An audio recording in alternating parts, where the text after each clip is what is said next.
First మీరు ఒకటి తెలుసుకుంటారా నాయన.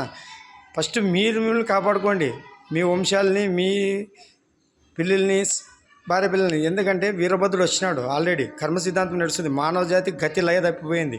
ఈ నాయకులను పట్టుకొని కొంతమంది, సినిమా యాక్టర్లను పట్టుకొని కొంతమంది. ఫస్ట్ మీ బతుకులు మీరు చూసుకుంటారా, తల్లిదండ్రులు చూసుకోండి, భార్య పిల్లల్ని చూసుకోండి. మీరు ఎట్లా ముందుకు పోయి బతికేది నేర్చుకుంటారా అంటే రాజకీయాలు పట్టుకొని ఏదో అది కొంతమందికే ఆశ్రయిస్తారు, అందరికీ ఏదో.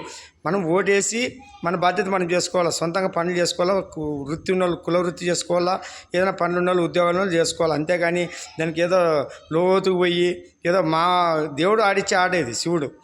ఏ నాయకుని సృష్టించాలన్నా, అంతం చేయాలన్నా, నాశనం చేయాలన్నా, వెలిగించాలన్నా, వెలుగులే తేవాలన్నా అంత భగవంతుని చరిత్ర ఉంటుంది. అవన్నీ మీకు తెలక కర్మ సిద్ధాంతం తెలక వాళ్ళ దాంట్లోకి పోయి లోతుకు పోయి మీరు విమర్శించుకుంటా తల్లి పిల్లలు వరకు, భార్య పిల్లలు, కుటుంబాల వరకు పోతున్నారు రాజకీయ నాయకులు.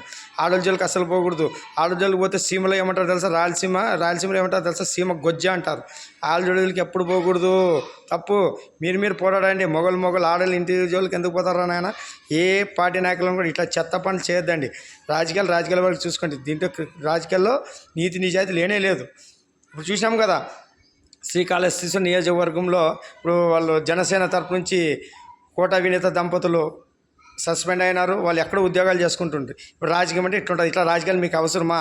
పనులు చేసుకొని బతకంటారు. రాజకీయాలు ఇంకా అయిపోతున్నాయి. రాజకీయాలు తీసేకే మన ఆయన వస్తున్నాడు వీరభోగసంత్రాలు. మీకు ముందుకు అర్థమవుతుంది. రాజకీయం నుంచి ఎవడేళ్ళుగుడు అందరూ నాశనం అయిపోతారు. రాష్ట్రాలు, దేశాలు, ప్రజలు సోమరిపోతలు ఎంత నాశనం చేస్తున్నారు పథకాలు పెట్టి. ఐఏఎస్ ఐపీఎస్ పాలించడం దగ్గరలో ఉండదు. రుషికొండలు ఆసం చేసుకొని పాలిస్తాడు. వీరభోగసంత్రాలు వచ్చే టైం ఆసనమైంది.